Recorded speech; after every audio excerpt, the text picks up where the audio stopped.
탐정님, 우리 아버지가 이상합니다. 치매라니요? 말도 안 됩니다. 오늘 들어온 의뢰 내용은 아주 흥미롭습니다. 보호자는 아버지가 절대 치매가 아니라고 주장합니다. 이유가 뭐냐고요?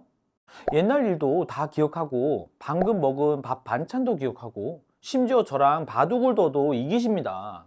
기억력이 이렇게 멀쩡한데 치매라니요? 보호자의 말만 들으면 정말 치매가 아닐 것 같습니다. 하지만 제 수사망에 포착된 결정적인 증거는 따로 있었습니다.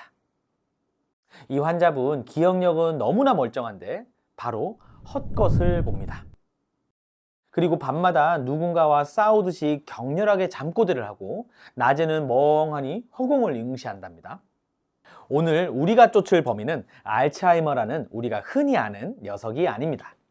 기억력 상실이라는 가면 뒤에 숨어서 환자의 영혼을 갉아먹는 아주 힘든 병.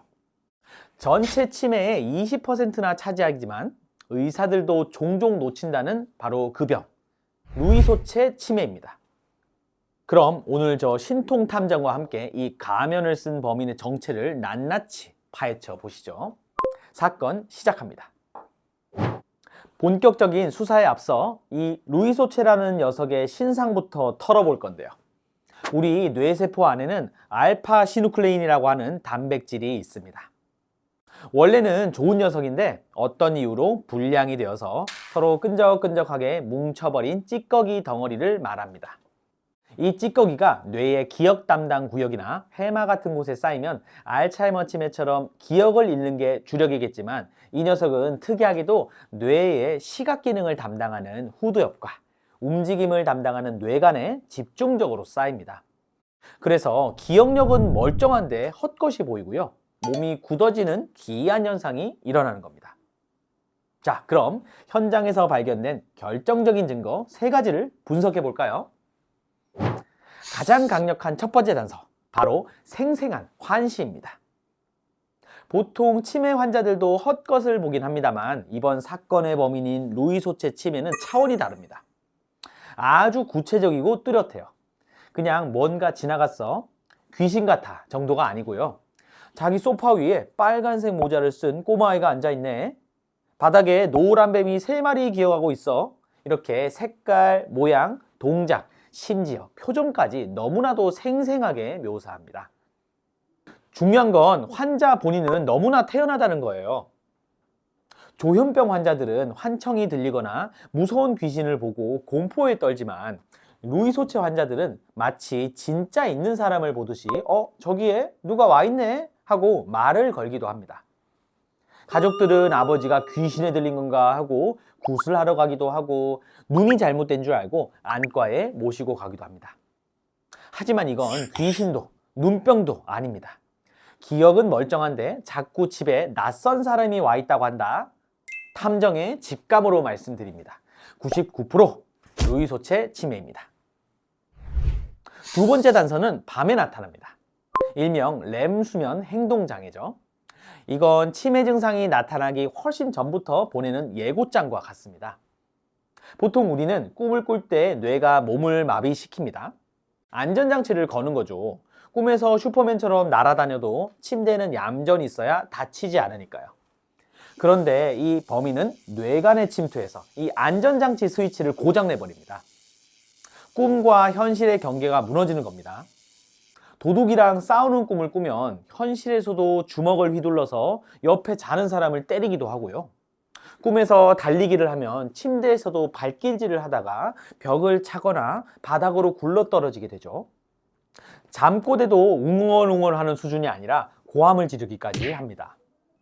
이런 잠꼬대와 심한 몸부림이 인지기능 저하가 오기 짧게는 몇 년, 길게는 수십 년 전부터 나타났다면 이건 루이소체 치매가 보내는 아주 강력한 경고입니다. 나이가 들어서 잠버릇이 고약해져서 하고 그냥 넘어가지 마세요. 이건 잠버릇이 아니라 뇌가 보내는 절박한 구조 신호일 수 있습니다. 세 번째 단서를 보시면 이 범인은 파킨슨병의 가면을 쓰고 있습니다. 혹시 파킨슨병이라고 들어보셨나요? 손이 떨리고 몸이 뻣뻣해지고 걸음이 종종걸음으로 변하는 병인데요. 놀랍게도 루이소체 치매 환자들에게서 이 파킨슨 증상이 같이 나타납니다.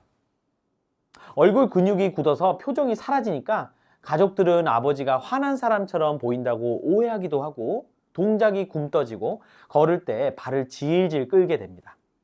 그래서 많은 분들이 파킨슨 병인 줄 알고 치료를 시작했다가 나중에 갑자기 인지 기능이 뚝 떨어지면서 당황하게 만들어요. 기억력은 좋은데 몸이 굼뜨고 헛것을 보고 잠버릇이 험하다. 이제 감이 오시죠? 흩어졌던 퍼즐이 루이소체 치매라고 하는 하나의 그림으로 맞춰지고 있습니다. 증상을 확인했다면 지금부터가 정말 중요합니다. 사실 루이소체 치매는 약물에 대한 과민 반응이 있어요. 특히 도파민을 차단하는 약물에는 치명적인 부작용을 일으킬 수 있습니다. 환자가 헛것을 보고 횡설수설하는 증상을 보이면 가족들이나 경험이 부족한 의료진들은 이를 조현병이나 일시적인 선망으로 오해하기 쉽습니다. 이때 환각을 없애기 위해 일반적인 신경안정제나 강한 항정신병 약물을 사용하게 되면 환자의 상태를 급격히 악화시키는 선택이 됩니다. 갑자기 온몸이 돌처럼 굳거나 의식을 잃고 쓰러질 수도 있고요. 심한 경우에는 다시는 회복을 하지 못하는 치명적인 결과를 초래할 수도 있습니다. 기억력은 괜찮은데 헛것이 보인다고 해서 정확한 진단 없이 정신과 약물을 복용하는 것은 정말 위험한 거죠. 반대로 정확한 진단을 통해 환자에게 맞는 약물을 적절히 사용한다면 헛것이 사라지고 머리가 맑아지는 긍정적인 효과를 볼 수 있습니다. 인지기능 또한 꽤 오랫동안 안정적으로 유지할 수 있죠. 다만 이 병은 진행 속도가 빠르고 증상의 변화가 심한 편이기 때문에 초기의 골든타임을 절대 놓쳐서는 안 됩니다. 의심 증상이 보인다면 지체 없이 신경과 전문의를 찾아가 수면 검사와 뇌 검사를 꼭 받아보세요. 루이소체 치매라는 이름 참 낯설고 어렵죠. 하지만 이것 하나만 기억하세요. 치매는 기억력만 지우는 병이 아니라 다른 형태로도 찾아옵니다. 부모님이 엉뚱한 헛것을 보거나 잠버릇이 갑자기 험해지거나 걸음걸이가 굼뜨다고 해서 단순하게 노화라고 생각하시면 안 됩니다. 그건 뇌가 보내는 가장 절박한 구조 신호일 수 있습니다. 이상 여러분의 건강주치 전지수였습니다. 감사합니다.